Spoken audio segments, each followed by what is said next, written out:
For Inside Carolina, I'm Taylor Vippolis, and you're listening to this podcast, which is a part of the Inside Carolina Podcast Network. So, first off, thank you for being here. If you haven't already, be sure you subscribe or follow Inside Carolina wherever you get your podcasts or on YouTube so you never miss out on any of the content the team at IC puts out.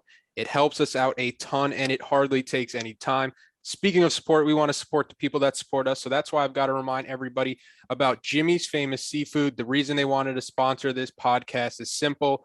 They're owned and operated by Carolina fans. So not only do you get great seafood at a great price, but you're also supporting one of your own. It's a true win-win. For everybody wondering, my go-to order is the famous gift box where you get 2 massive crab cakes, 2 kinds of crab soup, and a half pint of crab dip. Visit them online at jimmysfamousseafood.com, and at checkout, use the promo code hashtag GDTBATH for free 2-day shipping. That's promo code hashtag GDTBATH. All right, back in action finally. Got the band back together. It's game week, so you know what that means. Joining me, as always, it's fellow letterman Mike Ingersoll, EJ Wilson, to talk all things Carolina football as UNC gets ready to take on Virginia Tech this Friday. Guys, first off, it's great to see you. How's everybody doing? How are summers? Hot. Summer was very, very hot, and it was very, very, very dangerous out here, apparently. I thought that COVID was over, and it's not, but football's back, so at least it feels normal-ish, I guess. I don't know. Mike, how's everything with you? I spent more time sweating today than not sweating, so that's how it is. All right, guys, I had to cut my video off so I could move the pack and play behind me. So any parents know what I'm talking about. That's how my life's going right now. I got baby toys all around me. I got diapers all over the place. My house smells like a poop. Everything's great. People love the baby talk, but they come here for the football. So, Mike, last year, Virginia Tech, they gave up 656 yards in this matchup to UNC against this UNC offense. Obviously, Carolina, they're replacing Michael Carter. They're replacing Javonte Williams, De'Ami Brown, Daz Newsome, your top 4 production guys outside of Sam Howell. It's still an offense that should be potent. But if you're this Virginia Tech defense, how would you go about trying to slow down this UNC attack when you do have a Heisman candidate in Sam Howell? Well, I mean, Virginia Tech is going to go into this game believing that their secondary is better than our receivers. So if I'm them, I'm going to lock down our receivers. I'm going to go man free the entire game until the receivers show that they can out athlete them and beat them. Up front, I mean, defensive line wasn't exactly a strength for Virginia Tech last year, and our offensive line is going to be a strength for us this year, presumably, given all the starts that are coming back. And we'll get to Brian Anderson's injury and what that means for the offensive line. But I don't think it's going to be that detrimental, to be honest. We have a lot of experience coming back. So, I mean, if I'm Tech, I'm going to go man free on the backside. And then I might try to just blitz and create pressure on Sam because it's the first game. You're at home. You've got the benefit of that. And I think Virginia Tech's probably going to come in banking on the fact that they've got some home field advantage. And, really, if you want to get Carolina this season in 2021, if you want to get the Carolina football team at any point during the season, you want them game 1 and you want them on the road. And with it being a hostile environment like Lane Stadium, it's going to be sold out. This is kind of a Justin Fuente hot seat situation. If they lose this game, things could go south in a hurry for Virginia Tech. If they win this game, it could potentially propel them throughout the rest of the season, and they end up, Fuente ends up keeping his job or keeps that staff together, which I'm sure is a goal of theirs. So, I think that's probably how Tech is going to come into this game. But as far as defensive philosophy, I think they're going to try and blitz up front, make Sam uncomfortable, and then run man-to-man on the backside with the secondary and see if those receivers can beat him. And at the point that our receivers beat him, then they'll adjust. But I think that's how they're probably going to open up. Yeah, it's funny that Bud Foster's no longer the defensive coordinator at Virginia Tech, but the principles are still the same, where they have faith in their secondary until you show them that they shouldn't have faith in the secondary. And it's just a lot of corners that want to get up in your face, press you, make you beat them one-on-one. And then I think going off another point you made, we saw week 1 last year, UNC, I think it was Syracuse they opened up with, where Carolina started slow, not the offense that you kind of thought it was. By the second half, they started picking it up. So it's one of these things where week 1 college football, it's really anybody's guess. But EJ, the last time UNC went to Blacksburg, Carolina fans They don't have the best memories from that game. They lost that 6 overtime thriller where we were kind of learning the rules of the new overtime as we kind of went along with the 2-point conversions in the 6th overtime. The biggest difference between that team that went to Blacksburg and this year's team is the depth on the defense, especially along that defensive line, where in 2019, Aaron Crawford, he played 83 snaps in that game. Jason Strobridge played 77 snaps. As a former defensive lineman, what does that do for a defense when you do have that rotation and you do have an ample amount of bodies that can rotate in and out? It does wonders. For the defense as a whole, that kind of is, it seems like the narrative kind of leading into my senior year, 2009. Of course, with Quentin Coples, Marvin Austin, Robert Quinn, all those guys coming in, me and Cam were kind of the stalwarts on the defense, kind of transitioning from the time of Kentwan Balmer, Holly Taylor into that time period. So it kind of started off as, okay, we have a few guys here that we're trusted and we know we can rely upon, to then where we're rotating guys out. Like me and Cope are playing the same amount of snaps.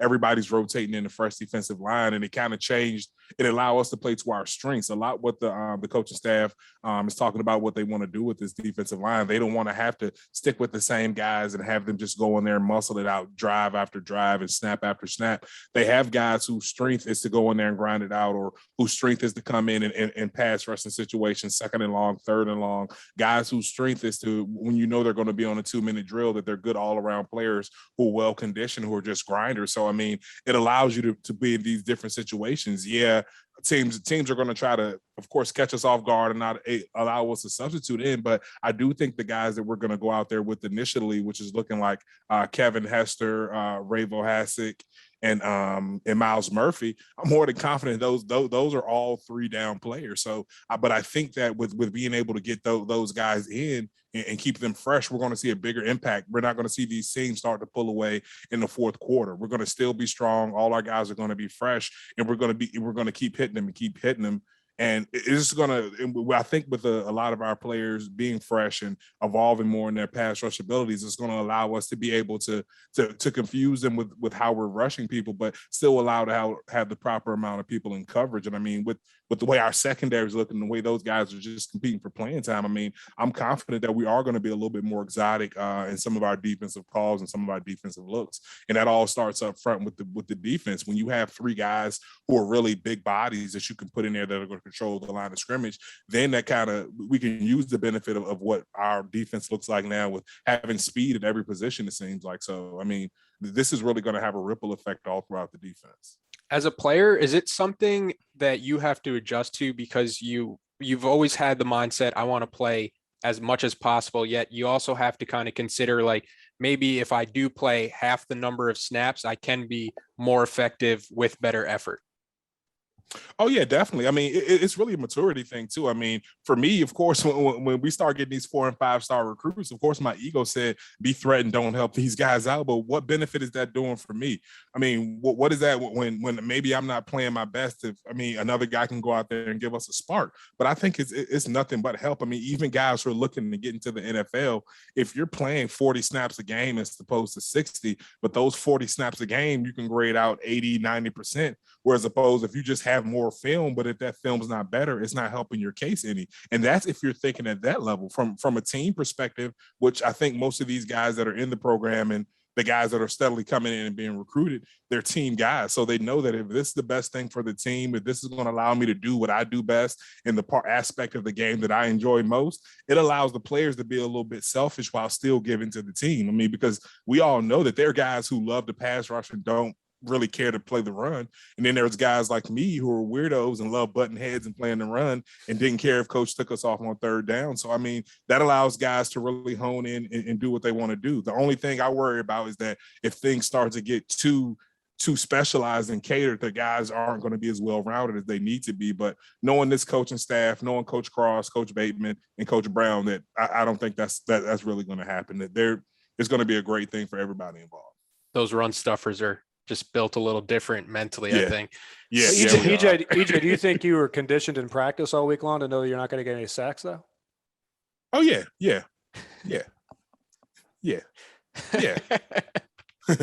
Yeah, right.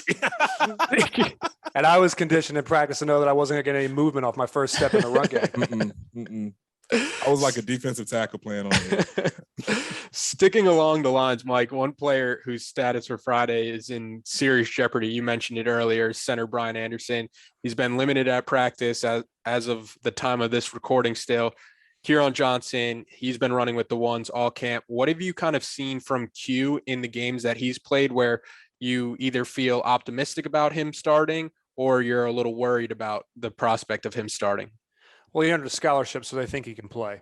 We did the same thing for Lowell Dyer when we played. Lowell was a walk-on, ended up becoming our starting center. We put him on scholarship. We did that because he could play and because he deserved to be on scholarship. So if Mac Brown believed that Q deserved to be on scholarship because he was of the caliber of talent and work ethic and production that warranted a scholarship spot, then I have no reason to question Mac's judgment. And everything that I've heard about Q coming out of camp this year is his, Asim Richards and some other players have spoken very highly of how Q has produced throughout camp and how he's played throughout camp. It seems like the guys are very comfortable with him in there if they need him, and he's got starting experience. And I'll harp on it all season long because there's going to be injuries. There's going to be guys rotating in and out. The one thing that will always make you better, and really the only thing that will truly make you better as an offensive lineman, is game reps. And Q's got those. So that game experience coming into game one doesn't really give me a lot of pause. I mean, I would prefer to have Bryant in there. He is the multi-year starter. He's the rock. He's the guy that's been there. But Q is serviceable. Q played well. I believe he started, was it Wake Forest last year? Forest, yeah. Yep.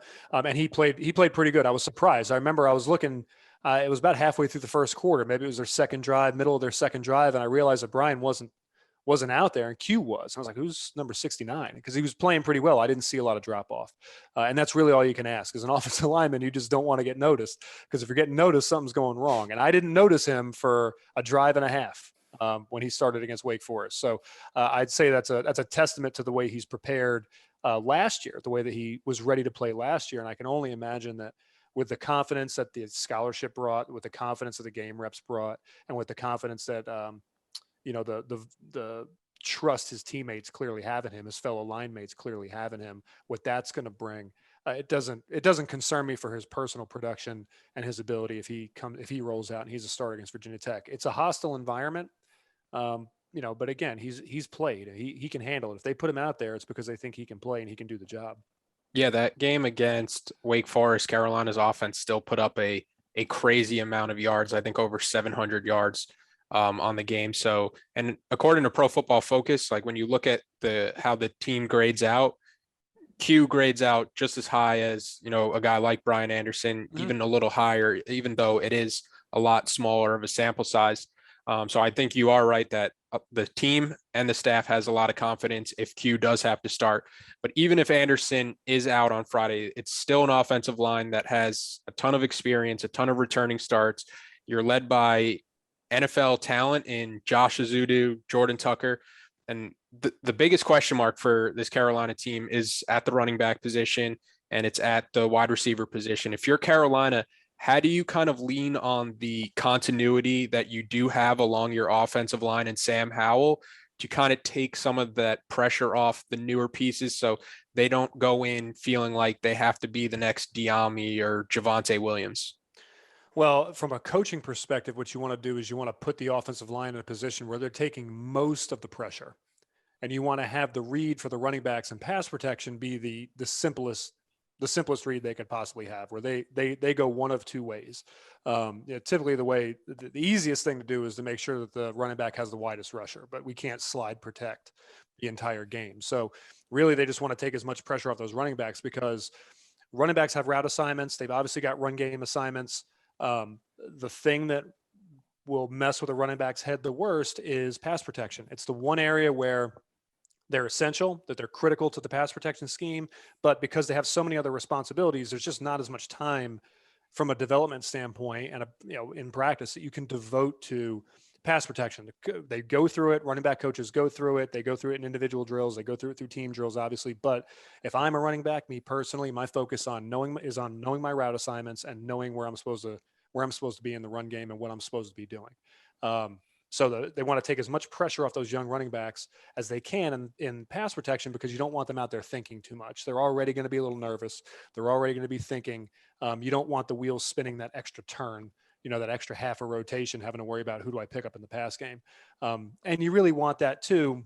You want to give them some easy pass pickups or pass game pickups early on to build Sam's confidence in them too as pass protectors, because you don't want Sam back there jittery. He might already be holding the ball a little bit longer. We've seen that Sam has a tendency when he feels like he has to make a play that he's going to hold that ball a little longer. Now with a year wiser, a year older, a year more experience, a year more accolades, you hope that Sam might have worked some of that out. But players are going to, when he feels like he's the best player on the field, he's going to do everything he can to try and force a play if he feels like he needs to. That's just going to be his nature. That's any big time player's general nature. That's their predisposition. So he's going to want to hold that ball and make a play, even if it's not there. So we need to make sure he's got that kind of time. And we don't want pass protection schemes breaking down in front of him because of the running back, or because of one of the offensive linemen having to hold a block too long, so that Sam can try and force that play. We want everything to be smooth and clean. So giving those running backs early confidence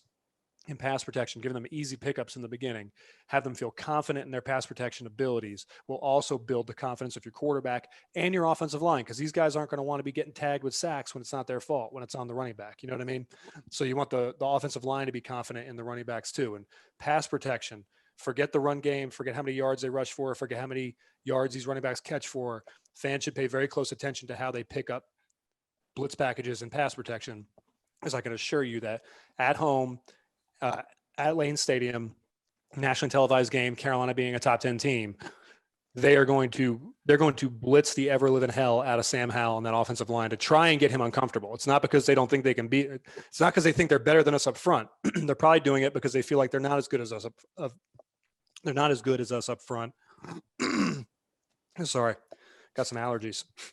You need a second? Get some water? Yeah, I'm good.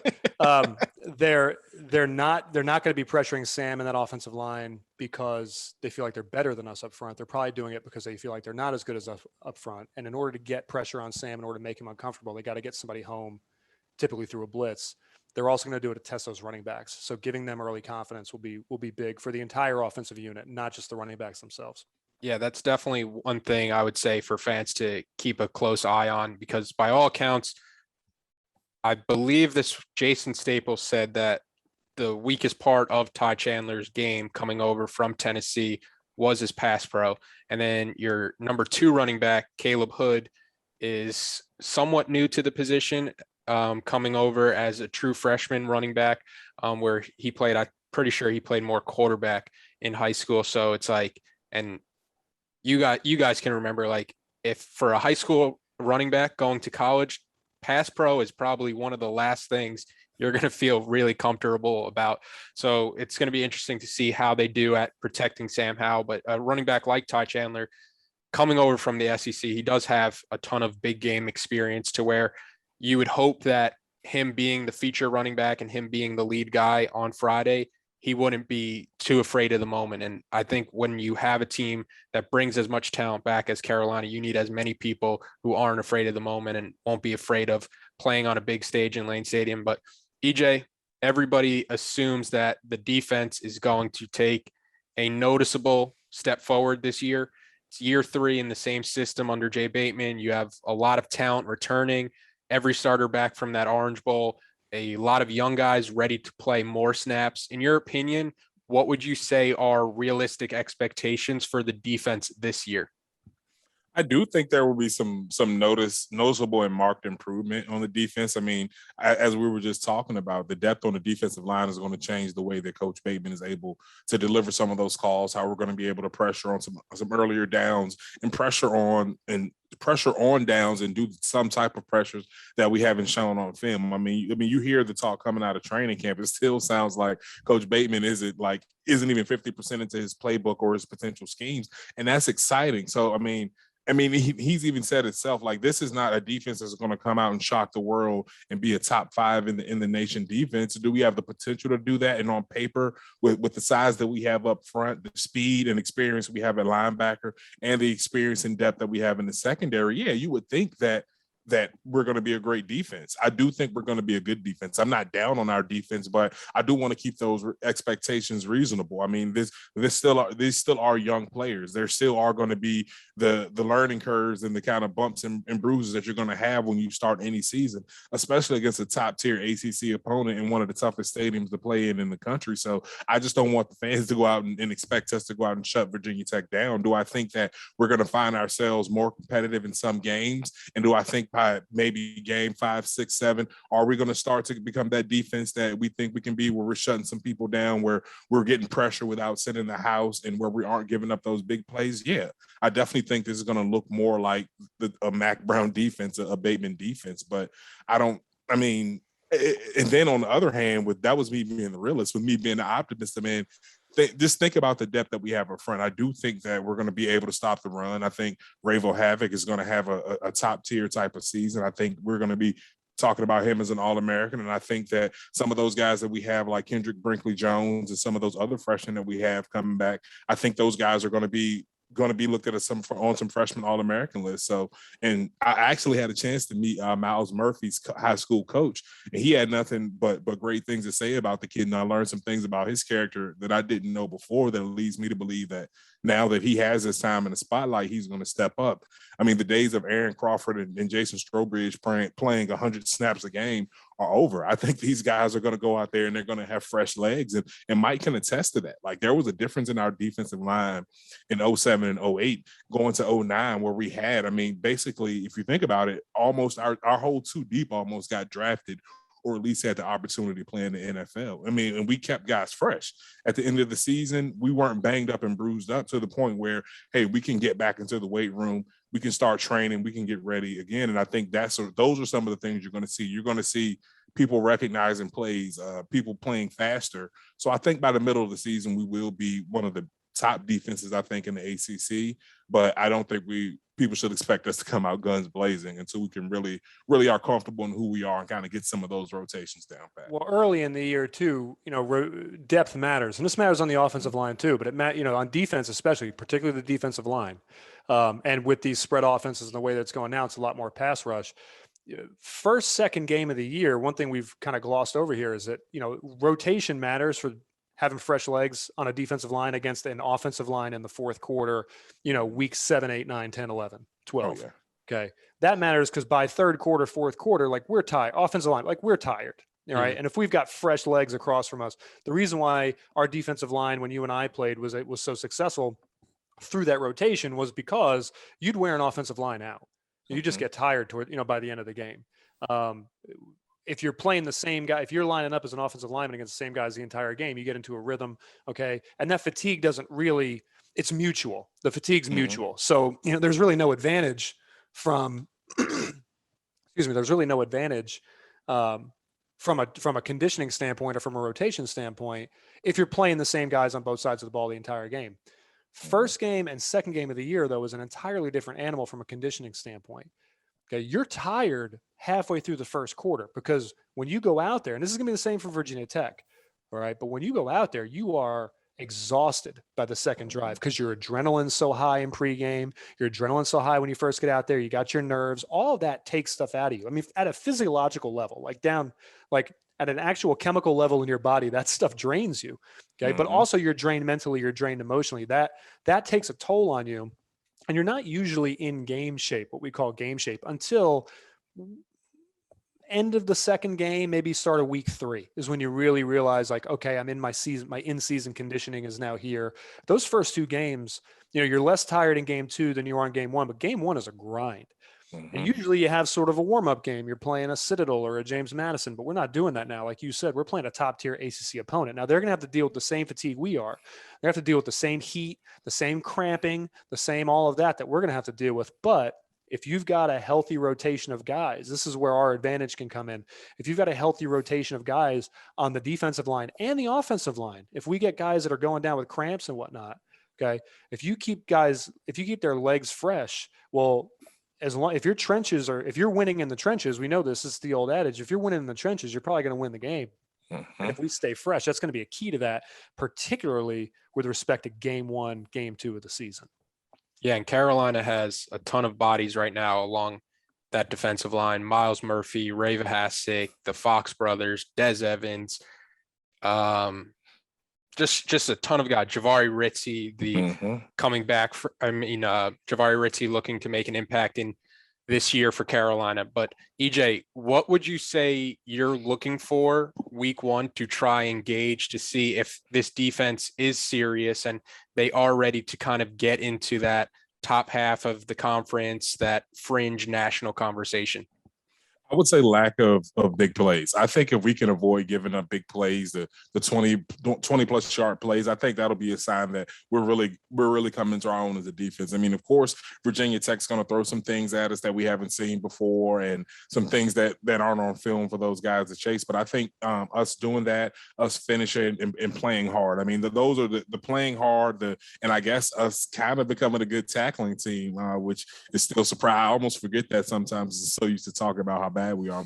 And I think if we see that good tackling and everything that we have been seeing the team constantly improve on, if we see those things plus that added extra notch of cutting down on some of those big plays that we gave up last year, I think that's going to be a big thing. Another thing is really pass rush. I mean, I think that we can even improve on what we did last year and get even more pressure without sending the house, with having some of our linebackers in coverage and letting them use their athleticism to actually cover guys where our big guys up front go and handle the pass rush game. I think that's really the next evolution for us, so we can really start using some of that experience in the secondary to disguise some of those coverages and really start confusing opposing offenses. So I think that's really the next progression for our defense.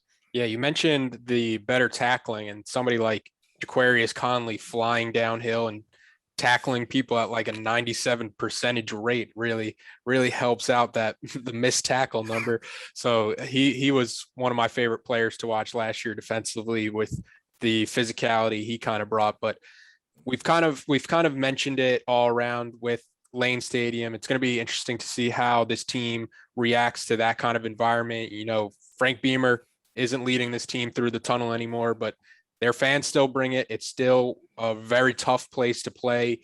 Mike, along the offensive line, how do you handle communication or a lack thereof if you are in a hostile environment and the fans really start getting into it where you really can't hear out there? Well, snap counts and cadences are a little different now than when I played, but the way that you typically handle it in these, we'll call it the clap cadence. Okay. The way you're going to have to handle this is just going to have a rhythm.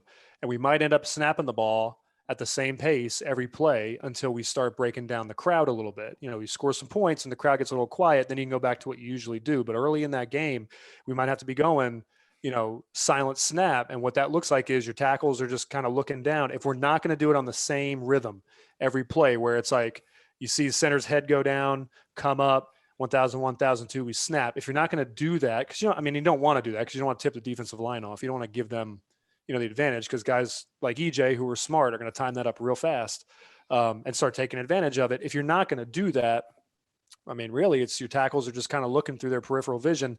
They're looking at the ball and they're waiting for it to snap, and they're trying to get back in their pass sets. Now, we've got enough experience there at the tackle spot that shouldn't be a problem, but there is always going to be a lag. You're always going to be a half a kick behind when you do it that way. So the rest of your technique's got to be good. Your hips got to be good. Your hands got to be good. Your punch has to be good. You got to have your eyes up. The way you handle it is just, you strap yourself in and hope nothing goes sideways. There's really I don't have any real wisdom other than, you're basically winging it coaches want to talk about, there's a science behind, silent snaps, and, we need to do that. And we practice it, we drill it, but really it's you paying extremely close attention and timing up that snap yourself as an offensive player better than that defensive player is about to time it up, because you don't really know when that ball's going to get snapped most of the time either. So, I wish I had better wisdom for you other than, tighten your belt up, keep your pants on, and, hope that defensive end doesn't beat you to the edge. But there's really, that's it. Luckily, we're tall. We're tall at the tackle spot. We got long arms. We can, hopefully move guys around the pocket. And the other way you handle it is, a lot of 3-step drop, a lot of quick slants, that sort of thing, bubble screens, stuff that hits real quick, real fast, gets the ball out of Sam Howell's hands, and it really minimizes the opportunity for big hits, big sacks, that sort of thing. So, the play calling can help with that too. But from an offensive line standpoint, silent snap is a nightmare. So hopefully we can jump out quick, get a score or two on the board, and the crowd will calm down. EJ, I guess it's a bit different on defense because on the road, the crowd wants to be more silent when their offense has the ball. But when the crowd is getting into it and like say the offense picks up a couple big plays and it starts to get loud in there, how does the crowd noise kind of affect you guys on defense?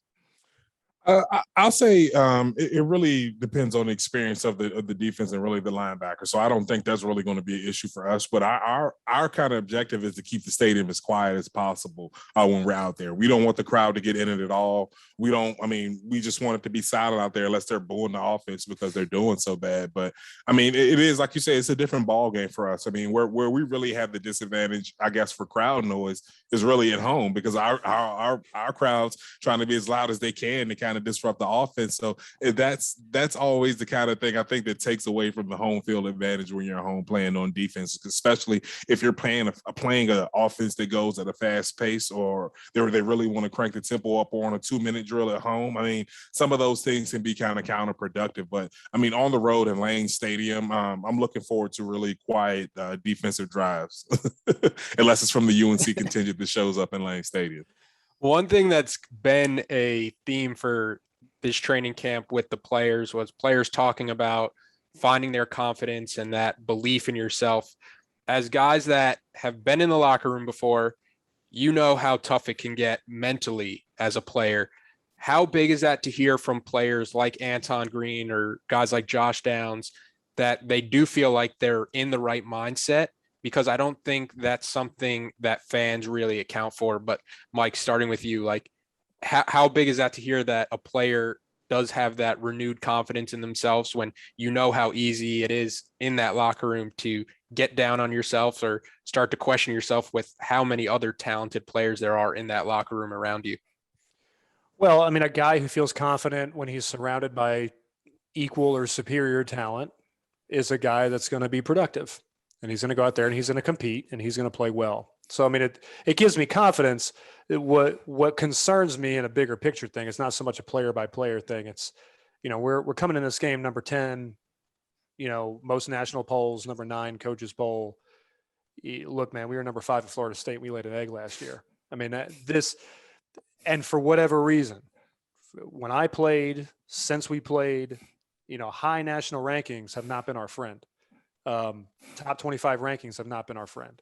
I have apprehension going into Lane Stadium being ranked as high as we were. I'd feel more comfortable if we were like number 15.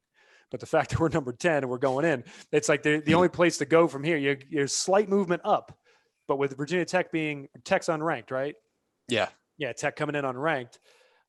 It's the roles are reversed here. With Tech coming in unranked, there's really only downside to this. There's only downside to a loss here. And with it being the first game on the road, all the things we talked about, particularly the conditioning and the fatigue, is really my biggest concern.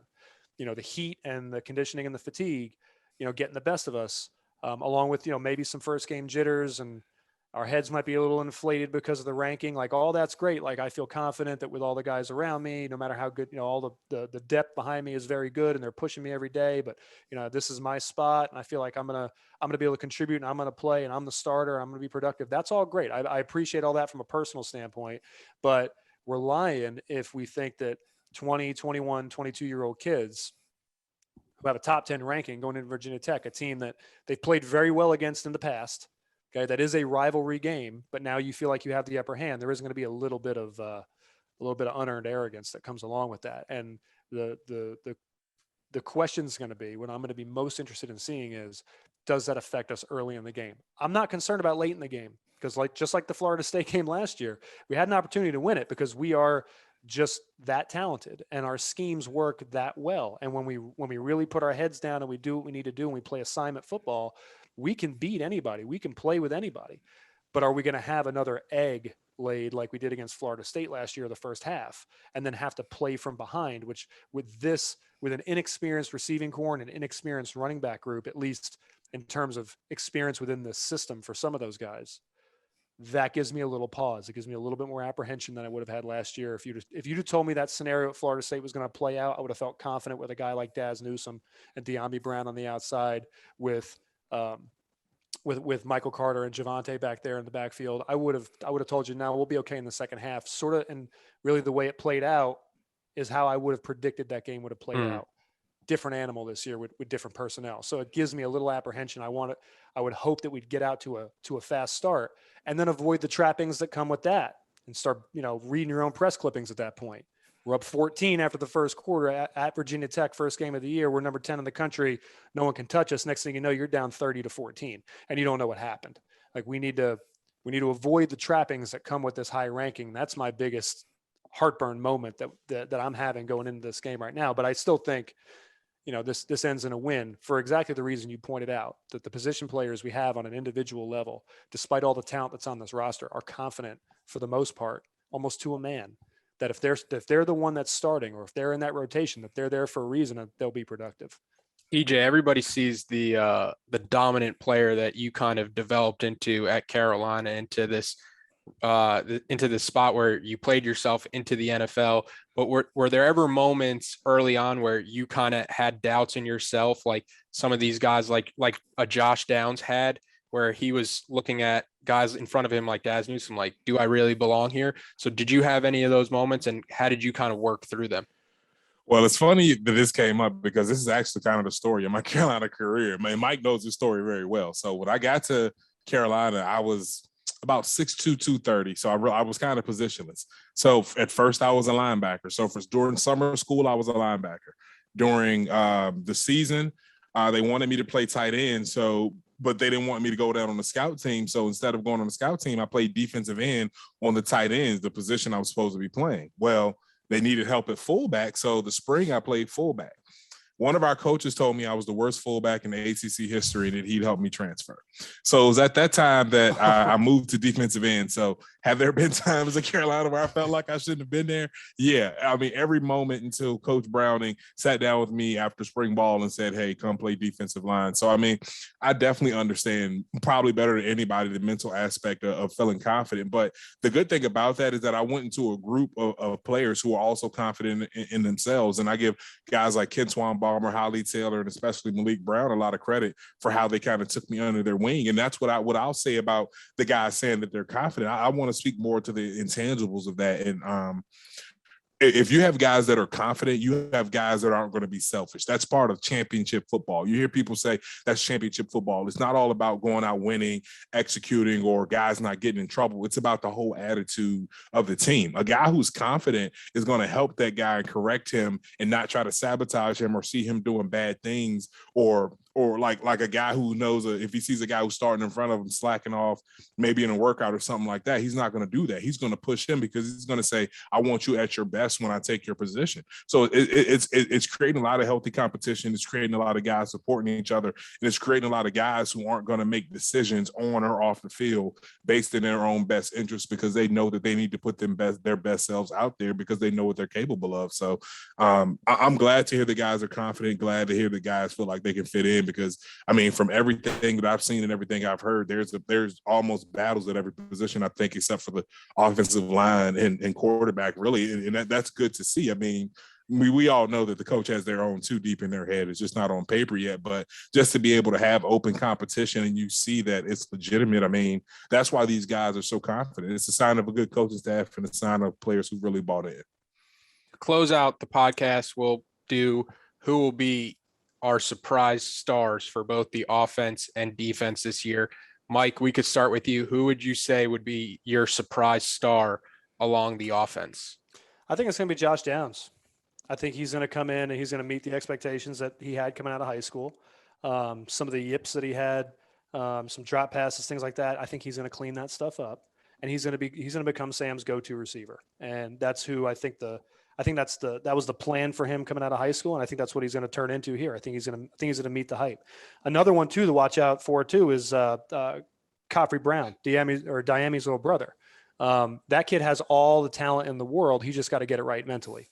He's got to get his off the field stuff together and make sure that stuff doesn't bleed onto the field and affect his performance on the field. And as long as he keeps everything straight too, he is a talented over the top, sort of, open up the back end of the defense sort of receiver. And I think with those two guys, if they're both on and they're both playing well, I think our offense is going to look pretty good. I think there won't be a ton of drop off. You're always going to miss a guy like Daz Newsome. You're always going to miss De'Ami Brown. But I think those guys will be nice replacement pieces for them. So on the offense, I think watch out for those in the order in which I mentioned them, 1 and 2, to really be big contributors and potential breakouts. Yeah, there's a ton of yards to replace when you're losing 4 guys on offense to the NFL. But by all accounts, from talking to people on the staff, everybody is kind of expecting Josh Downs to be a player who can go well over 1,000 yards for this offense. And when you think about Phil Longo's offense, it puts up numbers and it puts people in the NFL. You look at Ole Miss, he put A.J. Brown, DK Metcalf, Elijah Moore, Carolina, Daz Newsome, De'Ami Brown. And Carolina hasn't been a school that has these wide receivers where, you're talking about going over 1,000 yards so easily. And you look at it, and I think 2 of the 5 guys have been the past 2 years with De'Ami and Daz Newsome. And then I know Ryan Switzer is one of them, but you'd have to go back to like Hakeem before the last guy who's put up over 1,000 yards. So it is kind of crazy to hear that the staff is so high on a guy like Josh Downs. And I think he also does bring a ton of versatility where you could put him in the backfield, you could put him in motion, you can have him beat you over the top. And he does have a polished enough route tree where he can beat you with a lot of yards after the catch. And you just want to try to find him how you could get him the ball as much as possible. And it can never really feels like you can get a guy like him, the ball enough. But EJ, who would you say would be your breakout star on the defense? I guess the only guy you really can't pick is maybe like a Tamon Fox who had 7 sacks last year, or a guy like Jeremiah Gemmel, who I think everybody kind of knows who he is at this point. Yes, I've excluded those. Of course, Jeremiah, I've excluded Rava Hasek, but I've excluded Storm Duck and Tony Grimes. But I really think the breakout player is going to be Eugene Asante. I mean, just watching how he played in the Orange Bowl, I mean, this kid has a knack. I mean, you kind of saw it in flashes in certain games during the season, but to see him come in and play as well as he did he has all the intangibles, the size, the speed, the physicality. I really think he's fast. He's amazingly fast. He's fast kid alive. That boy fast. No, but no, honestly, I think he's going to come in really, and not only I think he's going to fill that void where the production gap that Chaz is leaving, but I also think he's going to fill in that leadership gap.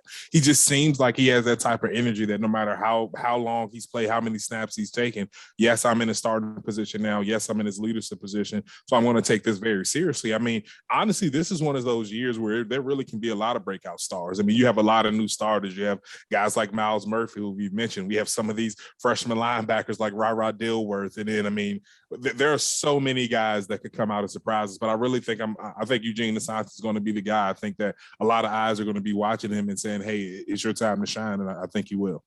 Yeah, I think in one of the videos I did earlier leading up to week 1, I said that I thought Eugene Asante would lead this team in tackles with how well he runs sideline to sideline, how well he blows up gaps. And I don't think that's that crazy, because you look in the Orange Bowl and he was the leading tackler. You look at the Orange Bowl and Carolina had a lot more hats to the ball. Like maybe they wore down at the end and couldn't really finish plays off. But I think with the Jay Bateman defense, you're seeing a higher effort level, and you could judge that effort level with how many hats are to the ball. And a guy like Eugene Asante is always going to find himself around the ball with how well he can run. But EJ, one of the questions that's been on the message board, I have to get your quick take on it. It's been maybe the number one debated topic. It's who's going to have more sacks, Des Evans or Tamon Fox. I don't know why so many people want like a definitive answer when you're looking at their snap counts are probably going to be equal. They have Tamon might be a more polished pass rusher right now. Des Evans has the higher ceiling, but let's get you to settle this debate right now heading into week 1 so we could put this conversation to rest before this Virginia Tech game. Oh my God, this is a tough question. I mean, Tamon's been my guy since he stepped on campus, and I mean, like you said, he is the more polished pass rusher. But I think they're both going to benefit from each other, and I do think they're probably talking about it too in a healthy and competitive way. I mean, when I was in college, I used to joke with Rob Quinn. I mean, this is such an obvious joke, but joke with Rob Quinn that I was going to have more sacks than him by the end of the season, and maybe it didn't mean as much to him, but it kind of motivated me. But no, I honestly, I mean, you can see I'm trying to duck and dodge this question as much as I can. But no, I mean, honestly, I'm gonna go with Tamon simply because yeah, he has the higher ceiling. He's a big time recruit. He has all the intangibles athletically, but I just haven't seen it on film. And I mean, I've seen a lot of guys be humbled. I mean, I've seen 4-stars come in and not do that well, and I've also seen 2-star unknown recruits come in who've been there for a while and kind of hold those guys off. So I mean, I'm gonna go with Tamon. I may change my tune around the middle of the season actually after I really see this guy play, but right now I'm going with Tamon. That's where I kind of settled with, because Fox does have the production. I think like 13 and a half sacks the past 2 years. He has that double-digit sack potential, but UNC at Virginia Tech to kick off the season this Friday, 6 p.m. on ESPN. Guys, it's great to be back. Great to see your faces, and looking forward to breaking down the season opener already. Definitely, man. Have a good one. See you guys.